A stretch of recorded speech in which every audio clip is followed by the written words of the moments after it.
The security guard's hand slammed against my chest and I felt my baby kick in response, a sharp reminder of what I was protecting. "No entry," he barked, his eyes scanning my swollen belly with undisguised contempt, like I was something dirty that didn't belong here. I tried to keep my voice steady. "Professional. Please, my partner works here. Frank Morrison. He's the equipment manager. He told me to meet him. Don't care who you know." The guard crossed his arms, blocking the entrance completely. "New protocol. No unauthorized visitors during game time." The roar of the crowd inside made my head pound. Thousands of people watching the match while I stood outside like trash. Someone forgot to collect. My omega scent spiked with distress, sweet and thick, betraying every ounce of anxiety flooding through me. I hated it. Hated how my body advertised my weakness. How 6 months pregnant suddenly made me invisible to basic human decency. "I've been here 100 times before," I insisted, pulling out my phone with trembling fingers. "Just call Frank. Please. He's expecting me." The guard didn't even look at my phone. Instead, a second guard joined him, both forming an impenetrable wall. They stared at me like I was trying to sneak into a concert, not visit my own partner at his workplace. My omega instinct screamed at me to submit, to back away quietly and avoid confrontation. 28 years in this alpha-dominated world had taught me when to fight and when to fold, but something in me refused to break. Not today. Not when I'd already walked 20 minutes because the parking lot was full. Not when my ankles were swollen and my back ached. Not when Frank had specifically asked me to come. I tried calling him, but the stadium's thick concrete walls killed the signal. One bar flickered on my screen before disappearing entirely. Perfect. Just perfect. "Sir, please." I started again, but the first guard held up his hand. "Step back or I'll call actual security." "You are actual security. Step back." The dismissal in his tone made something inside me crack. Tears burned behind my eyes. Hormones, exhaustion, humiliation all mixing together. I was about to turn away, about to give up and go home, when everything stopped. The noise from inside the stadium cut off abruptly. The constant roar of the crowd, the announcer's voice, everything just ceased. Through the glass doors I watched the massive screens go dark. Confused shouts echoed from inside the arena. Then I smelled him, pine and thunderstorm. Sharp, commanding, so powerful it cut through my panic like a blade. My knees went weak. My omega instincts, which had been cowering under the guard's aggression, suddenly perked up with interest. No, not interest. Recognition. The doors burst open and he stood there, tall, easily 6'3", with dark hair styled perfectly despite the chaos around him. His suit probably cost more than I made in 6 months, charcoal gray with subtle pinstripes that screamed old money and new power. But it was his eyes that froze me in place, silver gray, burning with an intensity that made my breath catch. Those eyes found mine instantly, like he'd known exactly where I'd be standing. "Who denied him entry?" His voice was calm, controlled, but I heard the danger underneath. Every alpha instinct in my body screamed at me to lower my gaze, to submit, to run. I couldn't move. The security guards went pale. "Mr. Tyrell, we didn't know. We were just following." I asked a simple question. He raised one hand, cutting them off mid-excuse. His gaze never left my face. "Who denied him entry?" "I did, sir," the first guard stammered. "But the protocol states." "The protocol." Tyrell repeated the words slowly, like he was tasting poison. He moved toward me with deliberate steps, and the crowd of people that had gathered parted like water. "The protocol is to humiliate a pregnant omega at my stadium entrance." He stopped a few feet away, close enough that his scent wrapped around me like a blanket. My racing heart began to slow despite my confusion. This didn't make sense. Omegas weren't supposed to react this strongly to random alphas. I had a partner. I was carrying a baby. This violation of every natural law I knew should have terrified me. Instead, I felt safe for the first time all day. "Are you hurt?" His hand hovered near my arm, not touching, waiting for permission. The consideration in that gesture made my throat tight. "I'm fine," I whispered, though my hands were still shaking. Tyrell turned back to the security team, and his expression shifted from concerned to coldly furious. "You refused entry to a pregnant omega during a high-stress situation. It wasn't a question. It was a condemnation. The head guard tried to explain something about new safety protocols and liability concerns, but Tyrell wasn't listening anymore. He pulled out his phone and pressed a single button. Fire the entire security department. Effective immediately. Have HR send replacements within the hour. Just like that, dozens of jobs gone because of me. Wait, that's not necessary.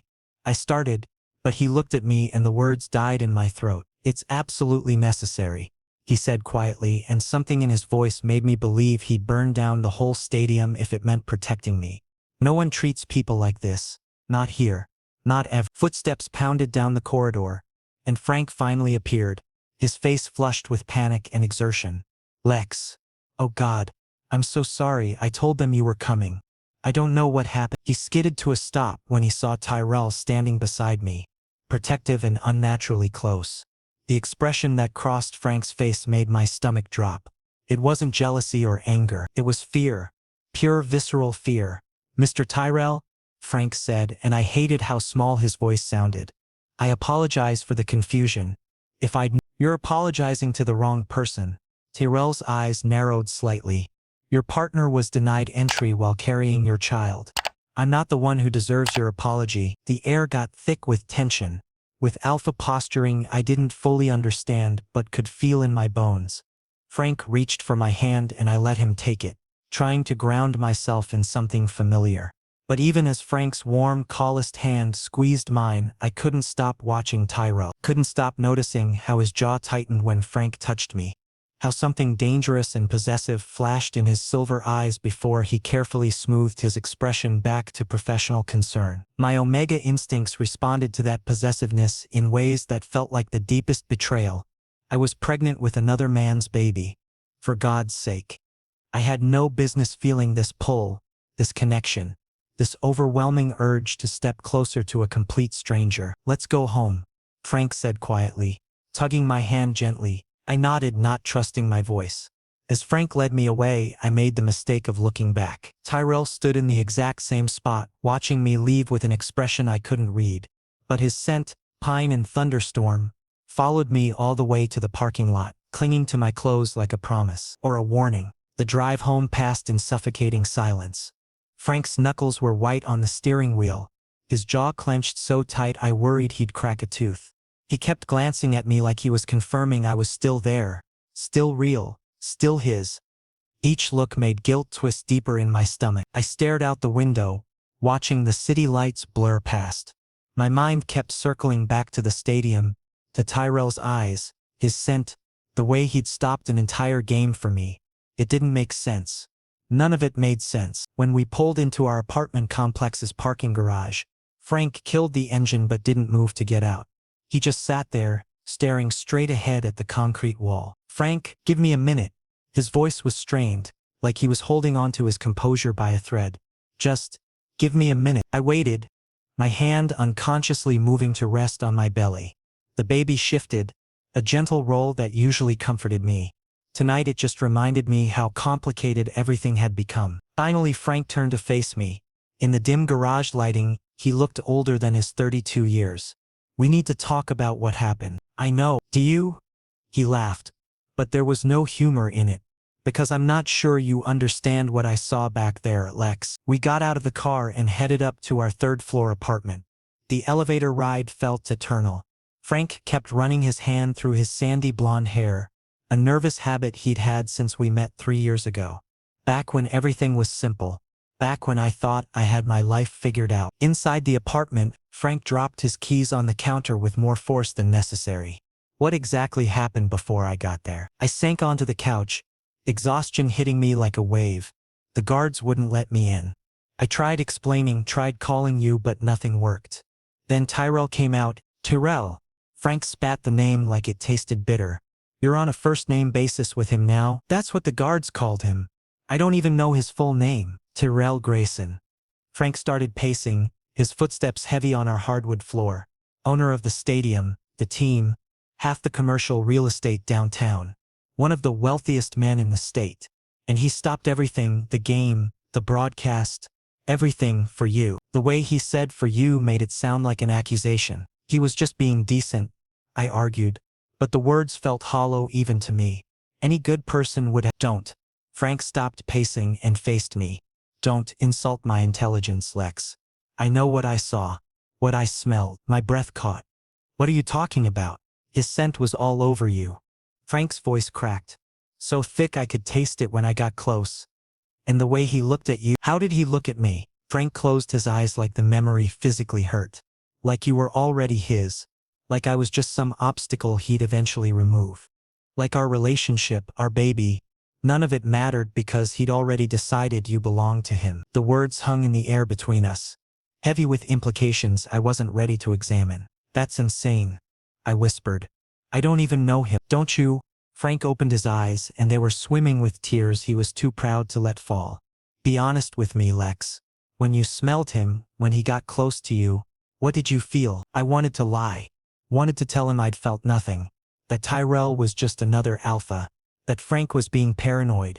But something in his expression told me he'd know if I wasn't truthful. I struggled to find the right words. Safe. Calm. Like my omega finally stopped panicking. Even though you'd never met him before. Even though I'd never met him before, I admitted quietly. Frank nodded slowly, like I'd confirmed his worst suspicion. He moved to the window, staring out at the city skyline. Do you know what true mates are, Lex? My blood ran cold. That's a myth. It's not real. It's rare. But it's real. He turned to face me and there was resignation in his expression that scared me more than anger would have. When two people are true mates, their omega and alpha recognize each other instantly. The bond is undeniable, unbreakable. It overrides everything else.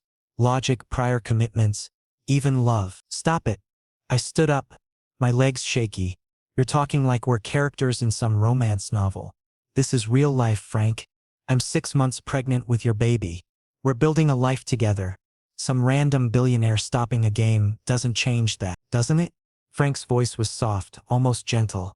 Look me in the eye and tell me you're not still thinking about him. That you can't still smell him on your skin. That some part of you isn't wondering when you'll see him again. I opened my mouth to deny it, but nothing came out, because he was right. Even now, standing in our apartment with my partner of 3 years, I could feel Tyrell's presence like an echo. Could remember exactly how his silver eyes looked when they met mine. Could almost smell pine and thunderstorm over Frank's familiar cedar and coffee scent. I love you, I said instead, because that was true. I did love Frank. He was kind and steady and had been there for me when I had nothing. I know you do. Frank crossed the room and took my hands in his. And I love you. But love might not be enough if fate has other plans. Fate doesn't get to decide my life. I squeezed his hands, desperate to make him understand. I choose you. I choose us. I choose this baby and this life we're building. Frank smiled, sad and knowing. You say that now, but if Tyrell Grayson really is your true mate, you won't be able to fight it forever. No one can. He pulled me into a hug, and I buried my face in his shoulder, breathing in his familiar scent. This was home. This was safe. This was the life I'd chosen. So why did it suddenly feel like a cage? We went to bed without resolving anything. Frank took the couch without me asking, the first time he'd ever done that. I lay in our bed alone, one hand on my belly, feeling the baby's occasional movements. I'm sorry, I whispered to them. I'm so sorry you're caught in the middle of this mess. Sleep didn't come easy. When it finally did, I dreamed of silver eyes and thunderstorms. Of a voice that made promises my conscious mind wouldn't let me remember. I woke up to an empty apartment and a note on the kitchen counter. Frank's handwriting, usually neat, looked hurried and shaky. Early meeting. Doctor appointment today. I can't make it. Take an Uber. I love you. 3 sentences that said everything and nothing. I crumpled the note and threw it in the trash. Then immediately felt guilty and retrieved it, smoothing it out on the counter. This wasn't Frank's fault. None of this was his fault. I made coffee decaf, because apparently pregnancy meant giving up everything I enjoyed, and tried to focus on my day. The doctor appointment was at 10. I had 3 hours to shower, eat something, and pretend my life wasn't falling apart. My phone buzzed. Unknown number. Your checkup is today at St. Mary's. I'll pick you up at 9:45. Tyrell. My hands trembled so badly I nearly dropped the phone. How did he know about my appointment? How did he have my number? More importantly, why did some deeply buried part of me feel relieved instead of terrified? I blocked the number immediately, then stared at my phone like it might explode. This was stalking. This was completely inappropriate. I should call the police. File a complaint. Tell Frank. Instead, I got in the shower and told myself I'd take that Uber just like Frank suggested. By 9:30, I was dressed and ready, my bag packed with all the paperwork Dr. Chen required for prenatal visits. I called for an Uber, watched the little car icon approach my location on the app. Everything was fine. Everything was under control. Then I looked out the window and saw the black luxury sedan parked in front of my building. Tyrell stood beside it, dressed casually in dark jeans and a fitted black shirt that probably cost more than my monthly rent. Even from 3 floors up, I could see how out of place he looked in my modest neighborhood, like a panther lounging in a petting zoo. He was looking up at my building, looking at my window, like he knew exactly which apartment was mine. I should have stayed inside. Should have waited for my Uber, ignored him completely, maintained the boundaries that any sane person would have established. But my Omega had other ideas. Before I consciously decided to move, I was grabbing my bag and heading for the door. The elevator ride down felt like descending into inevitability. The morning air was crisp when I stepped outside. Tyrell straightened when he saw me, and something in his expression, relief maybe, or triumph, made my stomach flip. "You blocked my number," he said without preamble. No greeting, no small talk, just that observation delivered with a slight smile that was somehow both amused and dangerous. "How did you get my information?" I demanded, stopping a careful distance away, close enough to talk, far enough to run if necessary. "How did you know about my appointment?" "I have resources." He took a step closer and my traitorous body wanted to close the remaining distance. "When I need to know something, I find out." "That's not comforting. That's terrifying, is it?" Another step. "Because your heart rate just slowed down. Your scent is calming. If you were really terrified, your Omega would be screaming at you to run." He was right, and I hated that he was right. "What do you want from me?" "To make sure you're safe." His voice softened. "To take care of you. To be there for this appointment. Because clearly, your partner can't be bothered." The criticism of Frank sparked anger in my chest. "Don't talk about him like that. You don't know anything about our relationship." "I know he left you to take an Uber to your prenatal checkup." Tyrell's eyes flashed. "I know he slept on the couch last night after making you feel guilty about something that wasn't your fault. I know he's afraid of losing you but not willing to fight for you." "How could you possibly?" I stopped, realization hitting me like ice water. "Were you watching us? Our apartment? Your distressed scent last night was strong enough that I could feel it from my penthouse downtown." He said it matter-of-factly, like it was completely normal. "When your Omega is in distress, mine knows. That's how this works." "This?" I repeated the word numbly. "You mean the true mate thing?" Tyrell's expression shifted, became more intense. "Yes. That's exactly what I mean. It's not real." But my protest sounded weak even to my own ears. "It's just biology. Pheromones. Coincidence. Look at me." He moved closer, slowly, giving me time to retreat. "I didn't. Look at me and tell me you feel nothing. That when I'm near you, your Omega doesn't recognize mine. That you haven't been thinking about me since yesterday." I looked up into those silver-gray eyes, and the lie died before I could speak it. Because I had been thinking about him. Constantly. Obsessively. Wondering when I'd see him again, even as I told myself I never wanted to. "This is impossible," I whispered. "I'm pregnant with someone else's baby. I have a life with Frank. I can't. I'm not asking you to abandon everything." Tyrell's hand reached up slowly, giving me every opportunity to pull away. When I didn't, his fingers brushed my cheek so gently I might have imagined it. "I'm asking you to let me be there for this appointment. One appointment. That's all." "Why?" The word came out broken. "Why do you care? You don't even know me." "My alpha knew you the second I saw you." His thumb traced my jawline and my eyes fluttered closed despite my best efforts. "And I want to know everything. Your favorite food, your childhood dreams, what makes you laugh, what keeps you up at night. I want to know every single thing about you, Lex." Hearing my name in his voice did something to me, made me want to surrender to this pull, this connection that defied every logical thought in my head. "One appointment," I heard myself say. "But this doesn't mean anything. This doesn't change anything with Frank. Of course not. Tyrell's smile was small but genuine.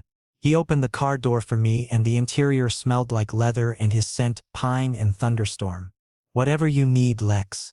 I'm here for whatever you need. As I slid into the passenger seat, I caught sight of my reflection in the tinted window. My cheeks were flushed, my eyes bright with something I didn't want to name. I looked like someone on the edge of a cliff, terrified of falling but unable to step back. Tyrell got in the driver's side, and as we pulled away from my building, I realized I just made a choice. Maybe not the one Frank feared, maybe not the one I should have made, but definitely a choice I couldn't take back. The car ride to St. Mary's Hospital was surprisingly comfortable. Tyrell didn't pressure me with questions or demands. Instead, he asked simple things. What foods I'd been craving, whether I'd felt the baby move today, if I was sleeping well. Normal conversation that felt oddly intimate coming from someone I'd just met. Chocolate, I admitted, watching the city pass by through the tinted windows. I wake up at 3 in the morning wanting chocolate cake specifically. Not brownies, not cookies. It has to be cake. There's a bakery on 5th Street that makes the best chocolate cake in the state. Tyrell's eyes stayed on the road, but I saw the corner of his mouth lift. I'll have some delivered to your apartment. You don't need to do that. I know I don't need to. He glanced at me briefly, those silver eyes catching the morning light. I want to. Something in my chest tightened at the simplicity of that statement. Frank always made grand gestures feel like obligations I should be grateful for. Tyrell made small kindnesses sound like privileges he was honored to give. When we pulled up to St. Mary's, Tyrell came around to my side before I could reach for the door handle. His hand extended naturally, and I took it without thinking. The electric jolt of contact was becoming familiar now, less shocking and more. I can wait in the car, he offered as we approached the entrance. I don't want to overstep. The fact that he was giving me the choice made the decision easier. Come inside. The waiting room was typical. Uncomfortable chairs, outdated magazines. The smell of antiseptic trying to mask anxiety. We checked in at the desk and the receptionist barely glanced up from her computer. Lex Carson, 10 o'clock appointment with Dr. Chen. Insurance card and ID, please. She took my documents, typed something, then looked at Tyrell with professional curiosity. And will he be joining you for the examination? I felt Tyrell's attention shift to me, waiting for my answer. The easy thing would be to say no, to maintain the boundaries that should exist between us. But standing there in the fluorescent lighting with my hands still tingling from his touch, I couldn't bring myself to send him away. Yes, I said softly. He'll be with me. The receptionist smiled and handed back my cards. Take a seat. The nurse will call you shortly. We sat in adjacent chairs, close enough that I could feel the warmth radiating from him. Tyrell picked up a parenting magazine and started flipping through it, completely unself-conscious. A billionaire reading about diaper rash remedies in a public waiting room. The absurdity would have made me laugh if I wasn't so nervous. Did you know that babies can recognize their parents' voices before they're born? Tyrell showed me an article, his finger pointing to a highlighted section. I've been reading to the baby, I confessed. Old novels mostly. Frank thinks it's silly, but it's not silly. Tyrell's voice was firm. Your baby is lucky to have someone who cares that much. Lex Carson? A nurse appeared in the doorway, clipboard in hand. We both stood, and Tyrell stayed a respectful half-step behind me as we followed her down the hallway. She took my vitals. Blood pressure slightly elevated, pulse faster than normal, and noted everything on her tablet. Dr. Chen will be right in. She smiled at both of us. Congratulations on the baby, by the way. Your first— Yes, I answered. How wonderful. Dad, you look nervous. She directed this at Tyrell with a knowing grin. Tyrell didn't correct her assumption. Just want to make sure everything's healthy. After she left, silence filled the examination room. I sat on the paper-covered table while Tyrell took the visitor's chair, his long legs stretched out in front of him. He looked completely out of place in the clinical setting, like a wild animal temporarily caged. You didn't tell her I'm not the father, I said quietly. You didn't either. His eyes met mine and something passed between us, an acknowledgement of what we were doing, the line we were crossing. Dr. Chen knocked and entered before I could respond. She was in her 50s, efficient and warm, the kind of doctor who made you feel safe immediately. Lex, good to see you. How have you been feeling? She washed her hands at the sink, then turned to Tyrell. And you must be Frank. Nice to finally meet you. Lex says han you. My stomach dropped. Tyrell's expression didn't change, but I saw his jaw tighten almost imperceptibly. Actually, I'm Tyrell started. He's a friend. I interrupted, unable to lie completely but unwilling to explain the truth. Frank had a work emergency. Tyrell offered to drive me. Dr. Chen nodded, already moving on to the ultrasound machine. Well, any friend willing to sit through prenatal appointments deserves appreciation. Let's take a look at this baby, shall we? She had me lie back and lift my shirt. The gel was cold against my skin, and I flinched. Tyrell was on his feet instantly, moving to stand beside the table without being asked. His hand found mine, and I squeezed it as the ultrasound wand pressed against my abdomen. The steady thump thump thump of the baby's heartbeat filled the room. Perfect, Dr. Chen murmured, moving the wand to get different angles. Strong heartbeat, good size for gestational age. Everything looks exactly as it should. On the screen I could see the baby's profile, the curve of the nose, the tiny hands curled near the face. I'd seen this before at previous appointments, but somehow with Tyrell beside me it felt different. More real, more overwhelming. I looked up at him and found him staring at the screen with an expression I couldn't quite read. Wonder, maybe, or longing. His thumb stroked across my knuckles absently, a gesture so natural it seemed unconscious. Would you like to know the gender? Dr. Chen asked. Not yet. I said the same answer I'd given at every appointment. I want it to be a surprise. After the ultrasound, Dr. Chen did her routine examination and pronounced everything healthy. Continue your prenatal vitamins, stay hydrated, and try to keep stress levels down. I know that's easier said than done. She gave me a knowing look. Any question? What about physical activity? I asked hesitantly. Walking is fine, swimming is great if you enjoy it. Avoid anything high impact or that puts pressure on your abdomen. Why? Are you experiencing discomfort? No, I want to make sure I'm doing everything right. You're doing beautifully, Lex. Dr. Chen patted my shoulder. I'll see you in 2 weeks. And Frank, she nodded at Tyrell. Try to make the next one if you can. These appointments are important for both parents. After she left, Tyrell helped me sit up. His hands were gentle on my arms, steadying me as dizziness washed over from changing positions too quickly. Are you all right? Just got up too fast. But I didn't pull away from his touch. We left the hospital in silence, both processing what had just happened. Tyrell had been mistaken for the baby's father twice, and neither of us had corrected it. We'd held hands through the ultrasound. He'd seen my child on the screen, heard the heartbeat, been part of an intimate moment that should have belonged to Frank. There's a cafe around the corner, Tyrell said as we reached the car. Let me buy you lunch. You need to eat something. I should have said no. Should have asked him to take me straight home back to the life I'd built with Frank, away from these confusing feelings. But my stomach growled and Tyrell smiled at the sound, and I found myself nodding. The cafe was small and quiet, tucked away from the main street. We sat in a corner booth, and Tyrell ordered for both of us, a turkey sandwich and fruit for me, black coffee and a bagel for himself. Why are you doing this? I asked when the waitress left. What do you actually want from me? Tyrell set down his water glass and looked at me directly. I want you to be safe, to be happy, to feel protected and cared for. But why? Because from the moment I saw you at that stadium, my alpha recognized you, claimed you, and I can't fight that any more than I can fight breathing. The honesty in his voice made my throat tight. I'm carrying another man's child. I know. I have a life with Frank. A relationship. Commitments. I know that too. Tyrell leaned forward. But tell me something, Lex. Are you with him because you love him? Or because it was safe? Because society expects omegas to settle down with stable partners who check all the right boxes? His words hit harder than I expected. Because there was truth in them that I'd been avoiding for longer than just these past few days. I'd chosen Frank because he was kind and reliable.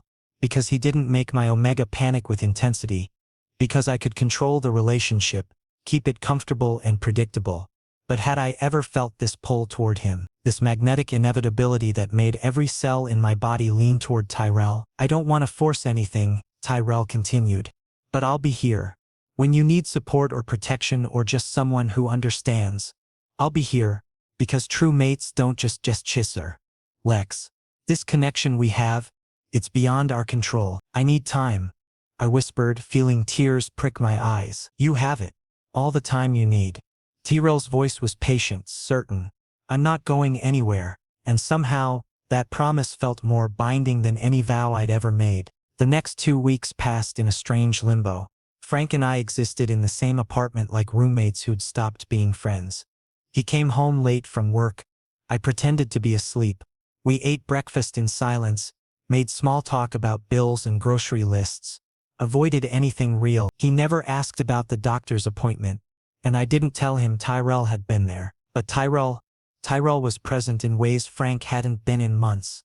Text messages appeared throughout the day, simple check-ins that shouldn't have meant so much but somehow did. Did you eat breakfast? How are you feeling? Remember to drink water. I told myself not to respond, that engaging only made things worse.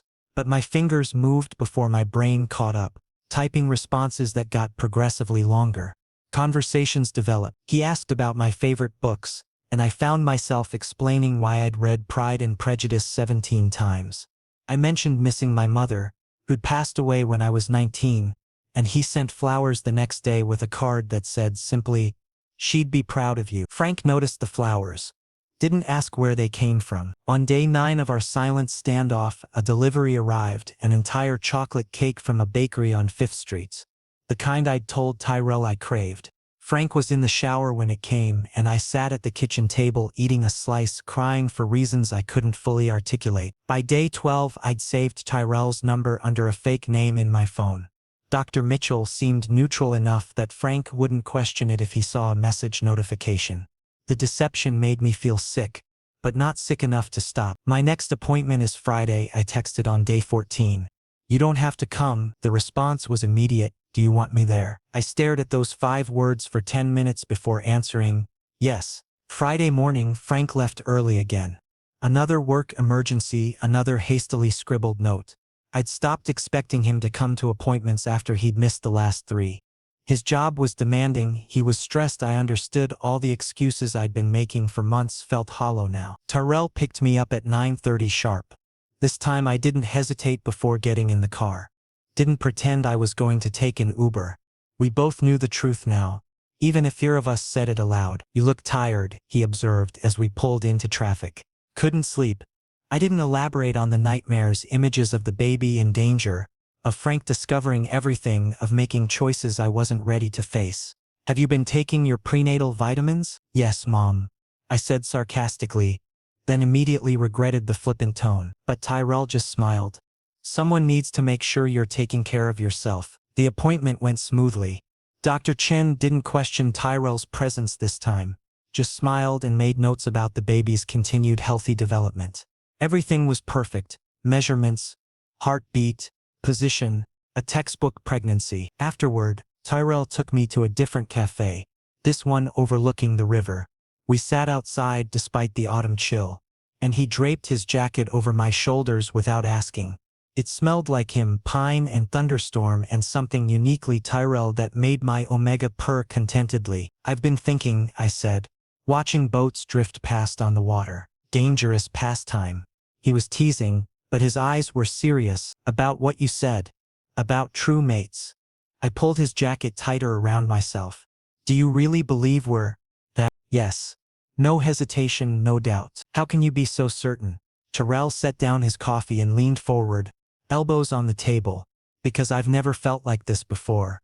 Because your scent calms my alpha even when I should be on edge. Because the thought of you in pain physically hurts me. Because I knew where to find you during that emergency at the stadium before anyone told me, like some part of me was always tracking you. That sounds insane. It is insane. He smiled slightly. It's also real. A jogger ran past, and we both fell silent, watching the normal world continue around us while we sat in the middle of something decidedly abnormal. What happens now? I asked finally. That's up to you. Tyrell's voice was gentle. I meant what I said. I won't force anything.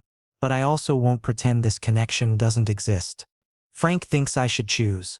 The words spilled out before I could stop them. He said, if you're really my true mate, I won't be able to fight it forever. Smart man. He's terrified of losing me. He should be.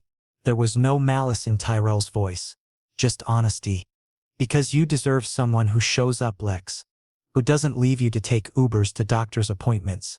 Who doesn't make you feel guilty for something beyond your control. He's been busy. Don't make excuses for him. Tyrell's eyes flashed. You're 6 months pregnant and doing everything alone.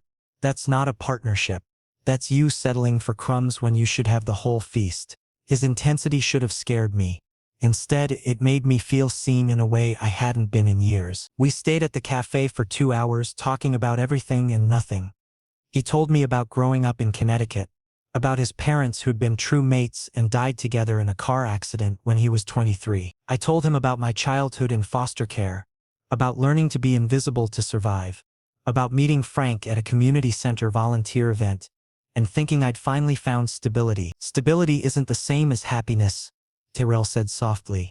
No, I agreed, it's not. When he dropped me off at home, he walked me to my door like always. But this time, he didn't leave immediately. We stood in the hallway close enough that I could feel the heat from his body. And something shifted in the air between us. Lex, he said quietly, I need you to know something. What? Whatever you decide, whether you choose to explore this bond or stay with Frank, I'll respect it. But I can't keep pretending I don't want more. Can't keep acting like being near you and not being able to touch you doesn't kill me. My breath caught. Tyrell, I'm falling in love with you. The confession hung between us raw and vulnerable. Maybe I have been since that first moment. And I know the timing is terrible, that you're pregnant with another man's baby, that this complicates everything. But you asked for honesty and that's the truth. I should have stepped back. Should have told him this was impossible, that we needed to stop before someone got hurt worse than they already would be. But standing there in the dim hallway light, looking into those silver eyes, all I could think was that no one had ever looked at me the way Tyrell did, like I was precious and powerful and worth fighting for. I can't say it back, I whispered. Not yet. Not when everything is. I know. He smiled sadly. I'm not asking you to. I just needed you to know where I stand. He left then and I went inside to an empty apartment. Frank wouldn't be home for hours. I had time to think, to process, to make sense of the impossible situation I'd found myself in. Instead, I lay down on the couch, pulled Tyrell's jacket over me like a blanket, and let myself imagine just for a moment what it would be like to choose him. The pain started at 2 in the morning. I woke to a sharp stabbing sensation in my lower abdomen that made me gasp. At first I thought it was just the baby moving, a particularly vigorous kick, but then it came again stronger and I knew something was wrong. Frank? I called out, my voice weak in the darkness. No answer.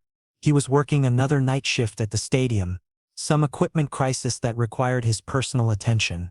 He'd left around midnight, kissing my forehead and promising to be back by dawn. Another wave of pain hit and I struggled to sit up. The room spun. When I reached down to steady myself, my hand came away wet. Blood, panic froze every rational thought. I needed to get to my phone, needed to call for help, but my body wouldn't cooperate. The pain was intensifying, coming in waves now, and all I could think was, the baby. Please, not the baby. I tried to stand and my legs gave out. I collapsed onto the floor, feeling the wetness spreading beneath me, and terror consumed me completely. This couldn't be happening. Everything had been fine at the appointment. Dr. Chen said the baby was healthy, perfect. Nothing wrong. Help, I whispered to the empty apartment. Someone help me. My phone was on the kitchen counter, impossibly far away. I tried to crawl toward it, but the pain was too intense. I couldn't breathe through it, couldn't think past the fear screaming in my head. And then, without conscious thought, my omega took over. It reached out instinctively, calling for the alpha it recognized as safety. Not Frank, who was miles away and unreachable. Not the emergency services I couldn't access. Tyrell. I don't know how it worked, if it was pheromones or instinct or some metaphysical bond I didn't understand. But I called for him with everything in me and I knew somehow that he'd heard. Time became strange. I might have blacked out for a few seconds or a few minutes. The next thing I was aware of was the sound of my apartment door crashing open, wood splintering as the lock gave way. Then he was there. Tyrell dropped to his knees beside me, his face pale with fear. Lex. Oh God, Lex. The baby. I managed through tears. Something's wrong. There's blood, so much blood. I've got you. His voice was steady despite the panic in his eyes. He gathered me into his arms with terrifying gentleness, like I was made of glass. Hold on to me. We're going to the hospital. Your baby is going to be fine. I promise you. He carried me down 3 flights of stairs without breaking stride, his scent wrapping around me thick and strong, deliberately calming my omega. Even as his alpha was clearly terrified, I buried my face in his chest and tried to believe his promise. The drive to the hospital was a blur. Tyrell held me with one arm while steering with the other, breaking every traffic law without hesitation. He was talking to me the whole time, keeping me conscious and focused. Stay with me, Lex. Keep your eyes open. Tell me about your favorite book. You said Pride and Prejudice, right? Why do you love it? Elizabeth, I whispered. She doesn't settle. She chooses herself. That's right. And you're going to choose yourself too. You're going to fight for this baby and I'm going to help you. We're almost there. Just a few more minutes. When we reached St. Mary's emergency entrance, Tyrell didn't wait for a wheelchair. He carried me straight through the automatic doors, shouting for help. Medical staff swarmed immediately. Pregnant omega, approximately 26 weeks, heavy bleeding and abdominal pain. Tyrell rattled off like he'd done this before. Started less than 30 minutes ago. He needs immediate obstetric evaluation. A nurse appeared with a gurney. Are you the father? Tyrell looked at me, a question in his eyes. I knew what he was asking. Did I want him to tell the truth, or did I need the lie right now? Yes, I said before he could answer. He is. Something in his expression cracked. Raw emotion bleeding through his usual control. He stayed with me as they wheeled me into an examination room, refusing to let go of my hand even when nurses tried to move him aside. Dr. Martinez, the on-call obstetrician, took over. She was brisk and efficient, asking questions while her hands examined me with practiced expertise. The ultrasound machine was rolled in, and gel spread across my medic. The wait for the heartbeat was the longest moment of my life. Then thump, thump, thump. There it is, Dr. Martinez said, and relief nearly knocked me unconscious. Strong and steady. The baby's heartbeat is normal. I started crying in earnest then, ugly sobs of relief and fear and exhaustion. Tyrell's hand tightened on mine, and when I looked at him I saw tears tracking down his face too. What happened? I asked when I could speak again. You experienced what we call a threatened miscarriage, Dr. Martinez explained. The bleeding was significant, but we've managed to stop it. The baby appears stable, but this is serious. You're going to need complete bed rest for at least 2 weeks, possibly longer depending on how you respond. No stress, minimal movement, total rest. Understood? I nodded, unable to form words. I'll admit you overnight for observation. Make sure everything stays stable. But your baby is a fighter, Lex. Just like you. She smiled gently before leaving to arrange the admission. Alone in the room, as alone as we could be with nurses bustling in and out, Tyrell and I finally let ourselves breathe. You came, I whispered. How did you know? I felt it. His thumb stroked across my knuckles, like something was pulling at my chest, telling me you needed me. I was in a board meeting downtown and I just knew. Drove 90 miles an hour to get to you. You broke down my door. I'll pay for a new one. He said it without hesitation. Like property damage was a minor inconvenience compared to my safety. Frank doesn't know yet. He's at work. I should call him. I already did. From the car. Tyrell's expression was carefully neutral. He's on his way. The thought of Frank arriving, of seeing Tyrell here with me, of having to explain everything, made my anxiety spike. The heart monitor beside me beeped faster. Hey, look at me. Tyrell's free hand came up to cup my face. Don't stress. The doctor said no stress, remember. Whatever happens when he gets here, we'll handle it. Right now, you need to focus on resting. On keeping this baby safe.